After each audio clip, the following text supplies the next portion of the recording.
임미현의 아침 뉴스. 양승태 전 대법원장에 대한 구속영장 심사가 오늘 열립니다. 검찰과 양 전 대법원장 간 치열한 법리 공방이 예상되는데 구속 여부는 이르면 오늘 밤 결정됩니다. 폼페이오 미국 국무장관이 최근 북미 실무 협상에 진전이 있었다며 다음 달 말 2차 정상회담에서 북한 비핵화를 위한 이정표가 마련될 것이라고 기대했습니다.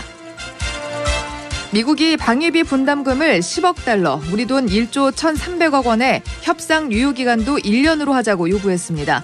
우리 정부는 받아들일 수 없다는 입장이어서 협상 난항이 예상됩니다. 축구 대표팀이 바레인과 연장 승부 끝에 2대1로 이겨 아시안컵 8강에 진출했습니다. 밤새 중국발 스모그가 유입되면서 전국의 미세먼지 농도가 짙습니다. 오후부터 찬바람이 불면서 미세먼지가 해소될 것으로 보입니다. 이상은 이 시간 주요 뉴스입니다. 여러분 안녕하십니까? 1월 23일 CBS 아침 뉴스입니다. 첫 소식입니다. 사법농단 의혹의 정점인 양승태 전 대법원장이 오늘 오전 영장 실질 심사를 받습니다. 검찰과 양 전 대법원장 측에 불꽃 튀는 법리 공방이 예상되는데요. 구속 여부는 오늘 밤 늦게 또는 내일 새벽에 결정됩니다. 보도에 장성주 기자입니다. 서울중앙지법 명재권 영장전담 부장판사는 오늘 오전 10시 30분 양승태 전 대법원장에 대한 영장심사를 엽니다. 양 전 대법원장은 일제 강제징용 소송 등 재판 개입과 법관 블랙리스트 작성 지시 등 혐의를 받고 있습니다. 40개가 넘는 구체적인 범죄 혐의를 담은 구속영장 청구서만 260페이지에 달합니다. 먼저 검찰은 수사를 담당한 특수부 부장검사를 투입해 구속의 필요성을 설명할 방침입니다. 공정한 재판을 받을 권리라는 헌법적 가치를 훼손한 중대한 사건인 만큼 증거자료를 활용해 충실히 구속 사유를 설명한다는 겁니다. 반면에 양 전 대법원장은 검찰 출신인 최정숙 변호사 등 변호인단과 함께 영장심사에 직접 출석할 계획입니다. 3차례 검찰 소환 조사와 별도로 2차례나 더 출석해 피의자 신문 조서를 꼼꼼하게 읽으며 재판 대응 전략을 마련한 것으로 분석됩니다. 특히 검찰 수사와 영장심사를 받는 헌정사상 첫 전직 대법원장으로 기록된 양 전 대법원장은 구속된 전직 대법원장 1호의 장본인으로 이름을 올릴 수도 있는 상황입니다. 따라서 양 전 대법원장은 구속을 피하기 위해 법기술자로서의 면모를 남김없이 발휘할 것으로 보입니다. 검찰과 양 전 대법원장의 물러설 수 없는 법리 공방의 결과는 오늘 밤 늦게나 내일 새벽 결정됩니다. CBS 뉴스 장성주입니다. 폼페이오 미 국무장관은 스웨덴 실무 협상에 진전이 있었다면서 2차 북미 정상회담은 한반도 안정과 평화에 또 하나의 이정표가 될 것이라고 기대감을 나타냈습니다. 이와 함께 북한이 비핵화한다면 대북 민간 투자가 크게 늘어날 것으로 전망했습니다. 워싱턴 장규석 특파원이 이 소식 전합니다. 마이크 폼페이오 미 국무장관은 우리 시간으로 오늘 새벽 스위스 다보스에서 열린 세계경제포럼, 즉 다보스 포럼에서 연설했습니다. 미 연방정부 셧다운의 여파로 직접 참석은 못하고 위성 연결로 연설과 질의응답이 진행됐는데요. 여기서 폼페이오 장관은 지난주 김영철 북한 노동당 부위원장 겸 통일전선 부장이 워싱턴을 방문해 트럼프 대통령과 면담한 데 이어 스웨덴에서는 스티븐 비건 대북정책 특별대표와 북한 최선희 외무성 부상이 실무 협상을 진행한 사실을 소개하면서 비핵화 협상이 진전되고 있다는 점을 강조했습니다. 특히 북미가 스웨덴에서 연 실무 협상에서 싱가포르 정상회담에서의 합의를 성사시키기 위한 복잡한 이슈를 논의할 수 있었다며 의미를 부여했습니다. 그러면서 다음 달 말로 예정된 2차 북미 정상회담은 한반도의 평화와 안정을 향한 또 하나의 이정표가 될 것이라며 기대감을 나타냈습니다. 이번에 우리 정부 대표단까지 참가한 북미 간 스웨덴 실무협상에서 정상회담의 의제, 특히 북한의 구체적 비핵화 조치와 이에 대한 미국의 상응 조치들을 놓고 의미 있는 진전이 있었음을 시사하는 대목입니다. 폼페이오 장관은 아울러 북한이 비핵화 달성을 향한 본질적 조치를 취하고 올바른 여건이 조성된다면 북한 경제 성장에 필요한 민간 부문의 투자가 활발하게 일어날 것이라고 강조했습니다. 북한의 경제발전 청사진을 제시하면서 조속히 비핵화 조치를 취할 것을 촉구한 것인데요. 폼페이오 장관은 비핵화 달성까지는 많은 단계를 거쳐야 하고 몇 주 앞으로 다가온 2차 북미 정상회담까지도 할 일이 여전히 많이 남아있다면서 정상회담 준비를 위한 사전 협상이 앞으로 계속 필요하다는 점을 시사하기도 했습니다. 워싱턴에서 CBS 뉴스 장규석입니다. 올해 방위비 분담금을 놓고 한미 양국이 접점을 찾지 못하고 있는데요. 미국은 분담금을 10억 달러, 우리 돈 1조 1,300억 원으로 올리고 또 1년 단위로 계약하자고 사실상 최후 통첩했습니다. 하지만 우리 정부는 받아들일 수 없다는 입장입니다. 방위비 협상 소식 김재덕 기자입니다. 작년에 우리나라가 부담한 주한미군 방위비 분담금은 약 9,602억 원, 전체의 절반 정도입니다. 올해 방위비 분담금은 작년 3월부터 12월까지 10차례 회의에서 타결을 시도했지만 접점을 찾지 못했습니다. 12월 초까지 거의 의견 접근을 이뤘지만 10번째 회의에서 미국이 돌연 1.5배인 1조 4천억 원가량을 요구했기 때문입니다. 더불어민주당 홍영표 원내대표입니다. 1조 4천억 원 이상의 증액을 요구하고 있는 상황이라고 합니다. 앞으로 합의 도출이 상당히 어려울 것 같습니다. 여기에는 도널드 트럼프 미국 대통령의 의지가 작용했습니다. 우리 정부가 수용하기 어렵다고 하자 미국은 다시 지난달 말 10억 달러, 우리 돈 1조 1,300여억 원을 제시한 것으로 알려졌습니다. 이는 작년에 비해서 15% 인상된 액수입니다. 미국은 특히 계약 기간을 작년까지의 5년에서 1년으로 줄이자고 제안한 것으로 확인됐습니다. 외교 소식통에 따르면 미국은 지난달 말 해리 해리스 대사를 통해 이런 안을 우리 정부의 마지막 카드로 제시했습니다. 이에 우리 정부는 난색을 표한 것으로 알려졌습니다. 1조 원을 넘으면 국회를 설득하기가 어렵고 특히 1년 단위의 계약은 협상이 끝난 직후 또다시 협상에 들어가야 하기 때문입니다. 한미 양국은 실무 차원의 협상을 통해선 합의가 불가능하다고 보고 외교 장관 등 고위급 타결을 모색하고 있는 것으로 알려졌습니다. CBS 뉴스 김재덕입니다. 우리 축구대표팀이 연장 혈투 끝에 바레인을 제압했습니다. 아시안컵 8강 대진이 완성됐는데요. 우리 대표팀은 카타르와 맞붙게 됐습니다. 두바이에서 송대성 기자가 전해드립니다. 마지막까지 안심할 수 없는 경기였습니다. 파울루 벤투 감독이 이끄는 축구대표팀은 어제 끝난 바레인과의 2019 아시안컵 16강전에서 연장 접전 끝에 2대1로 이겼습니다. 황희찬의 선제골로 앞서갔지만 후반 32분 바레인의 역습에 실점했습니다. 대표팀을 구한 것은 수비수 김진수였습니다. 교체로 출전한 김진수는 연장 전반 추가 시간에 이용의 크로스를 헤딩골로 연결해 경기의 주인공이 됐습니다. 김진수는 임신 중인 아내를 위해 요람 세레머니까지 펼치며 기쁨을 드러냈습니다. 김진수 선수입니다. 밖에서 경기 지켜볼 때 상당히 마음도 많이 졸이고 그랬었는데 그래도 경기에 들어가서 팀에 도움이 되고 또 득점으로 인해서 경기 이겨가지고 상당히 기분 좋게 생각하고 있어요. 이겼지만 경기력에서 문제점을 노출했습니다. 상대 밀집 수비에 고전했고 마무리 과정 역시 매끄럽지 못했습니다. 주장 손흥민도 아쉬움을 감추지 못했습니다. 저희가 1대0으로 이기고 있음에도 불구하고 좀 느슨해졌던 게 좀 연장으로 끌고 갔던 것 같고 사실 경기 내용 면에서 상당히 불만족스러운데 8강전부터 좀 좋아졌으면 좋겠습니다. 한편 카타르는 이라크를 1대0으로 꺾으면서 한국의 8강 상대로 결정됐습니다. 아시안컵은 우리 시간으로 24일 박항서 감독의 베트남과 일본의 경기를 시작으로 8강전에 돌입합니다. 두바이에서 CBS 뉴스 송대성입니다. 손혜원 의원의 목포 부동산 투기 의혹을 놓고 정치권의 공방이 거세지고 있습니다. 그렇다면 목포 현지 주민들은 이번 사태에 대해서 어떻게 생각할까요? 이정주 기자가 목포에 가서 시민들의 이야기를 직접 들어봤습니다. 무소속 손혜원 의원이 추진 중인 목포 근대 역사 문화거리와 도시 재생 사업에 현지 주민들은 대체로 동의하는 분위기입니다. 신도심으로 유동인구가 몰리면서 죽어가던 해당 지역을 살릴 수 있는 기회이기 때문입니다. 손 의원의 조카 등이 매입한 게스트하우스 창성장 인근에서 30년간 이불 가게를 운영 중인 이승열 씨는 손 의원의 행위를 투기로 볼 수는 없다고 주장했습니다.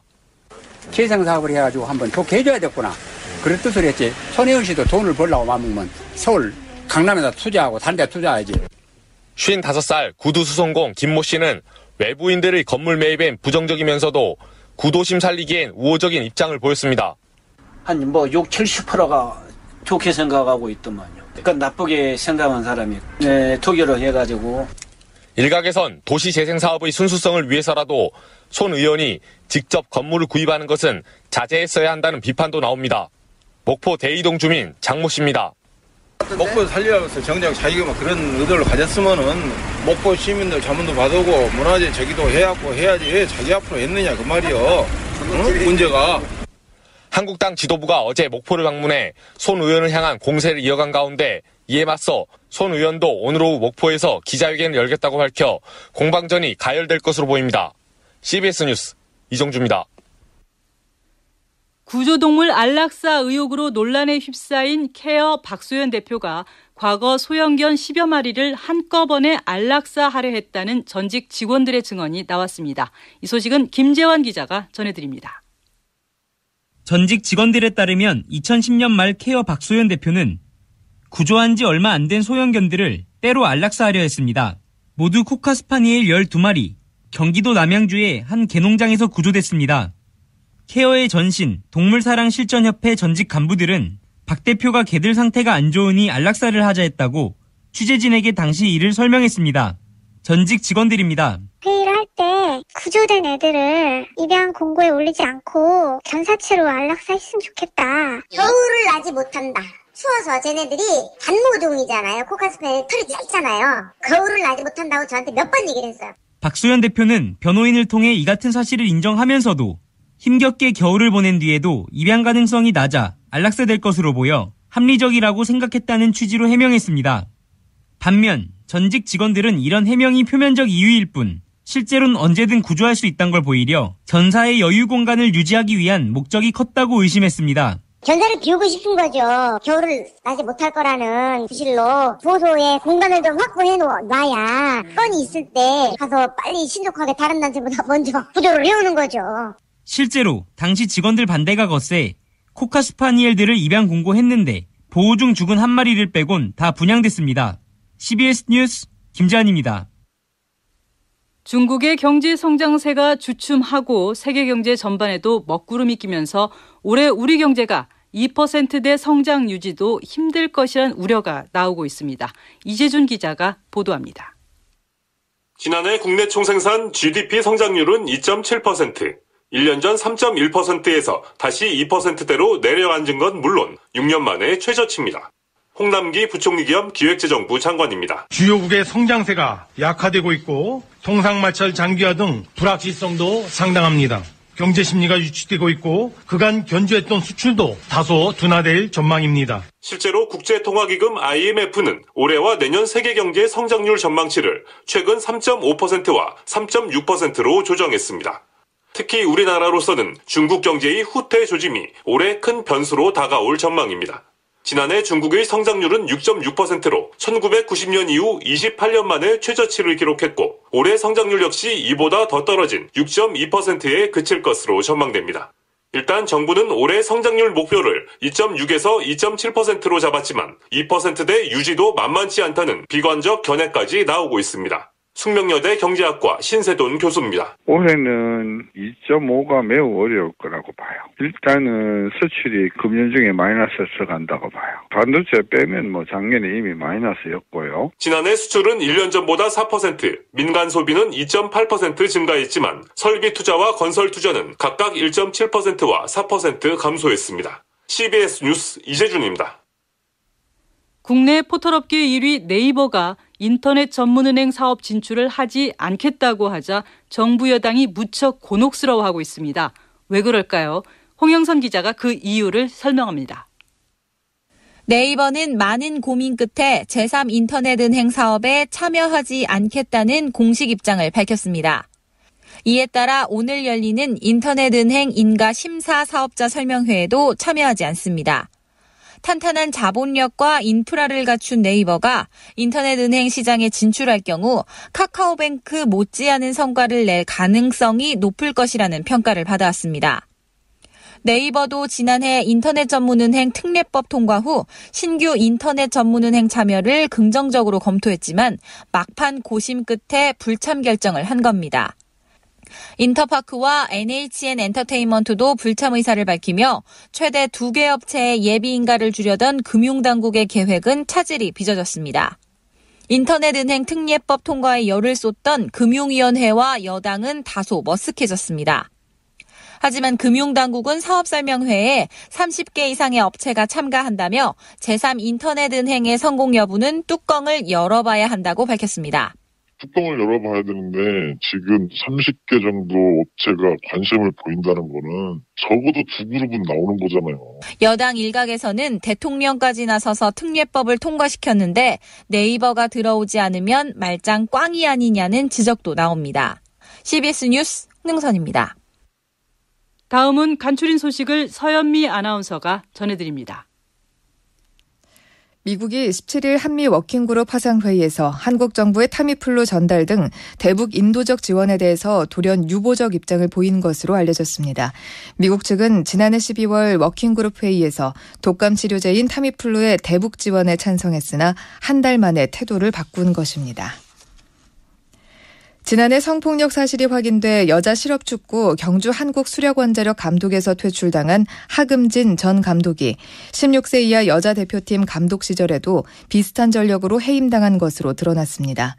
하금진 전 감독은 선수단 소속의 여직원을 성추행했다는 내용이 확인되면서 시즌 중이던 지난해 9월 계약 해지를 당했습니다. 잇따른 차량 화재로 사회적 물의를 빚은 BMW가 또다시 대규모 리콜을 실시합니다. 국토교통부는 BMW가 화재 우려로 리콜받은 차량 가운데 3만 대는 즉시 리콜하고 부품 교체 차량 8만 대는 BMW가 교체 부품을 확인해 문제가 있으면 리콜하는 제작 결함 시정 계획서를 제출하도록 했다고 밝혔습니다. 포털사이트 댓글 순위 조작의 공모한 혐의로 기소된 김경수 경남도지사의 1심 선고일이 연기됐습니다. 김 지사는 서울중앙지방법원이 김 지사와 드루킹 일당의 선고 공판을 오는 25일에서 30일로 변경한다는 통보를 받았다고 밝혔습니다. 선고가 연기된 이유는 알려지지 않았지만 쟁점이 많아 정리에 시간이 걸리는 것 아니냐는 분석이 나옵니다. 중국에서 건너오는 미세먼지를 막기 위해 서해상에 인공비를 내리는 실험을 오는 25일에 하기로 했습니다.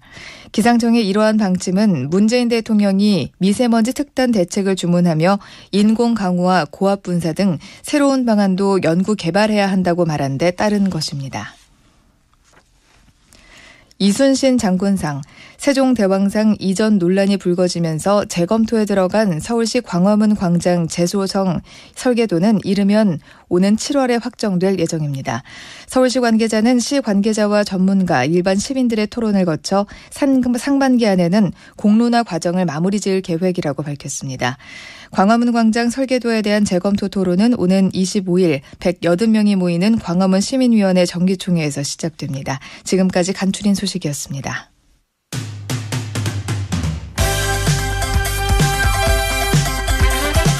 오늘의 뉴스픽.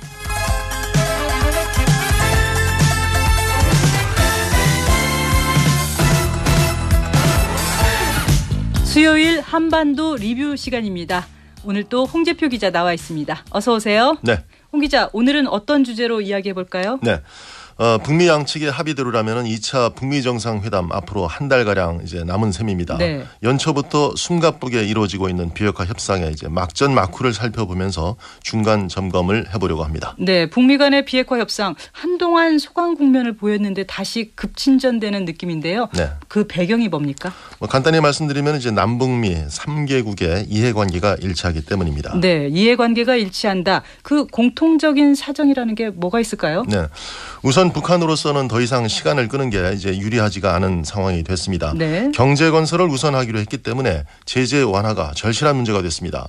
그리고 김정은 위원장 입장에서는 그 4월 판문점 선언 1주년이 오기 전에 뭔가 가시적인 성과를 내야 할 필요성도 생겼습니다. 그렇다면 시간은 미국 편이라고 할 수 있습니까? 그것도 꼭 그렇지는 않은데요. 일단 네. 북한의 그 즉각적인 위협은 사라졌습니다. 이런 상태로 선비핵화 후 보상이라는 이제 기존 입장을 고수하면서 시간을 계속 끌고 북한을 더 압박하고자 하는 그런 유혹에 빠질 수도 있습니다. 네. 하지만 트럼프 대통령으로서는 탄핵론까지 제기되는 국내 상황을 돌파하기 위해서는 그 외교적인 빅카드가 필요합니다. 네. 북미 정상회담을 2월 말에 열기로 한 것이 그 트럼프 대통령의 노벨 평화상 프로젝트와 관련이 있다는 관측도 나옵니다. 아하, 네. 올해 노벨상 후보자 추천 시한은 다음 달 1일입니다. 네, 상당히 흥미로운데요. 북미 관계의 중재자 역할을 해야 하죠. 우리는. 네. 우리의 입장은 무엇입니까? 어떻게 보면 가장 노심초사할 수밖에 없는 입장인데요. 올해 1월에서 3월까지가 장장 30년을 끌어온 북핵 협상의 대분수령이 될 것으로 보고 모든 역량을 집중하고 있습니다. 문재인 대통령이 65년 만에 처음 찾아온 두 번 다시 없을 기회라면서 무조건 이 기회를 살려야 한다라고 이제 말한 것도 이런 절박감의 표현으로 볼 수 있겠습니다. 네, 불과 한 20일 정도 사이에 많은 일이 일어난 것 같은데요. 네. 가장 인상적인 장면이 있다면 홍 기자는 어떤 걸 꼽으시겠습니까? 저는 그제 끝난 스웨덴 국제회의를 꼽습니다. 네. 꼽고 싶습니다.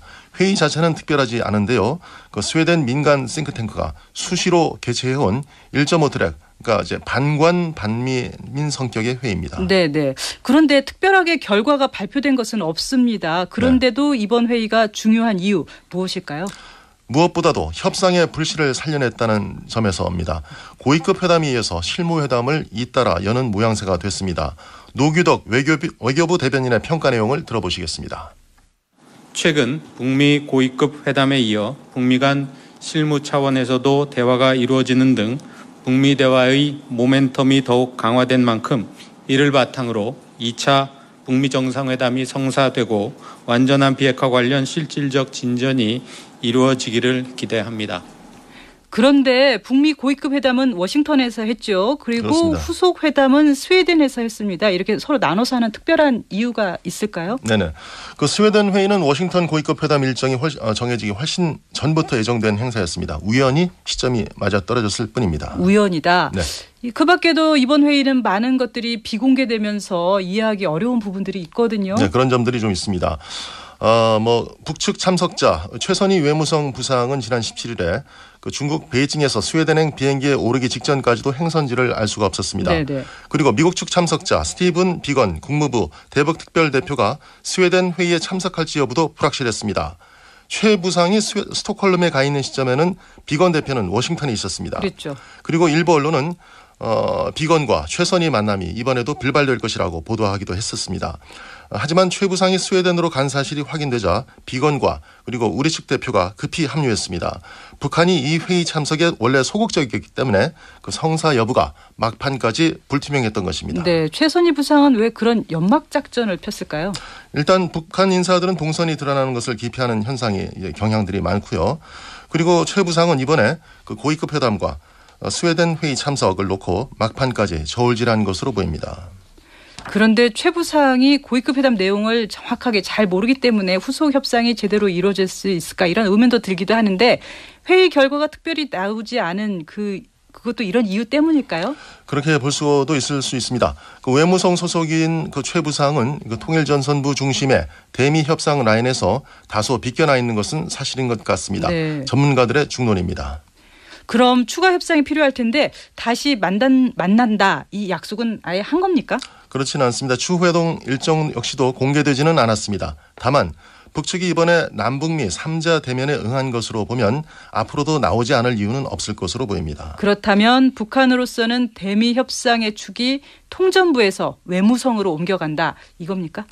고위급 회담을 앞으로도 한두 차례 정도는 더 해야 할 수도 있기 때문에 통전부의 역할이 완전히 사라진 것은 아니지만 북한이 그 비건의 상대역으로 어찌됐든 최선희를 내보낸 이상 외무성의 역할은 커질 수밖에 없다고 보여집니다. 네, 이른바 통미봉남 하던 북한이 남북미 3자 테이블에 나란히 참석한 것 이거 자체로도 의미가 있어 보이거든요. 그렇습니다. 그 남한을 배제하고 미국과만 직접 대화하겠다던 북한의 태도가 이제 작년부터 많이 변하기 시작했는데요.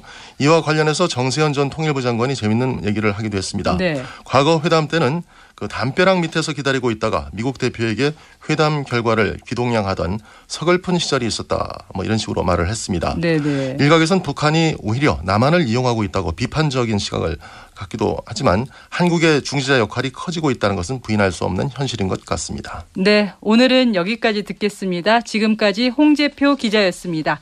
날씨 알아보겠습니다. 기상청 김수진 리포터가 전해드립니다. 네, 수요일은 오늘도 하늘은 맑겠고 추위도 주춤하겠습니다만 미세먼지가 말썽입니다. 밤사이 중국발 미세먼지가 유입되면서 현재 전국의 초미세먼지 농도가 나쁨 수준을 나타내고 있고요.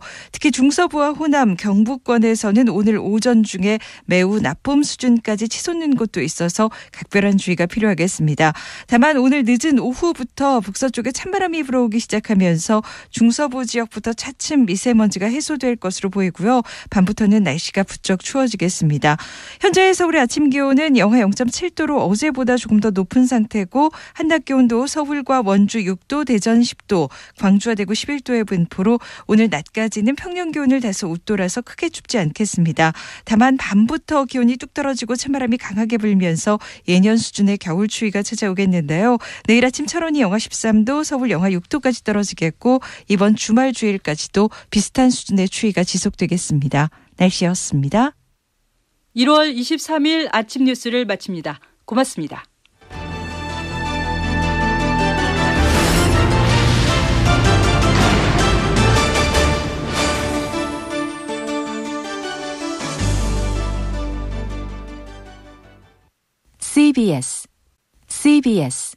CBS